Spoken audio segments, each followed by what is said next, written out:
សួស្តីអ្នកទាំងអស់គ្នាស្វាគមន៍មកកាន់ការបង្រៀនពីរបៀបនៃការចេញវិក័យប័ណ្ណលក់ជំពាក់ដើម្បីធ្វើការចេញវិក័យប័ណ្ណលក់ជំពាក់ជាដំបូងលោកអ្នកត្រូវคลิกចូលទៅក្នុង module Sales Dashboard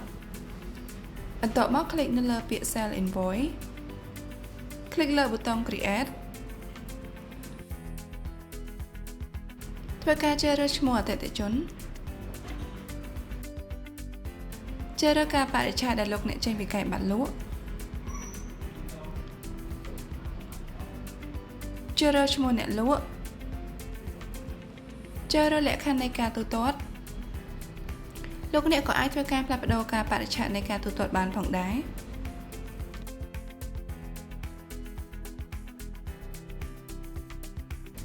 បន្ទាប់មកធ្វើការជ្រើសរើសឈ្មោះសាខាឃ្លាំងនិងទម្រង់វិក័យប័ណ្ណ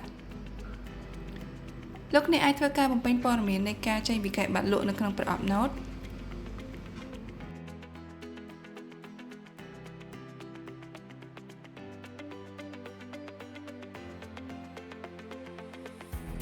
คลิกត្រង់នេះដើម្បីធ្វើការជ្រើសរើសមុខតំណែងដែលត្រូវលក់ចេញឬคลิกOK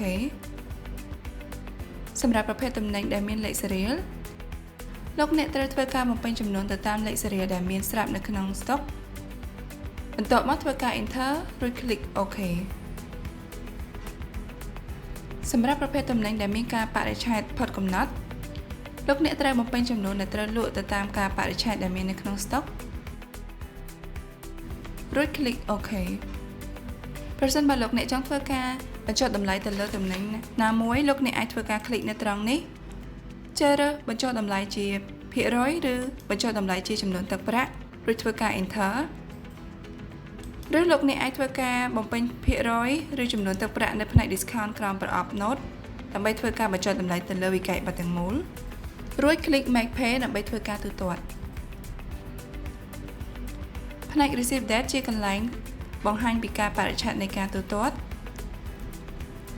Invoice Amount ជាផ្នែកសម្រាប់មើលទឹកប្រាក់ដែលត្រូវទូទាត់សរុបនៅក្នុងវិក័យប័ណ្ណលោកអ្នកអាចធ្វើការបំពេញចំនួនទឹកប្រាក់ទៅតាមប្រភេទនៃការទូទាត់របស់ភ្ញៀវ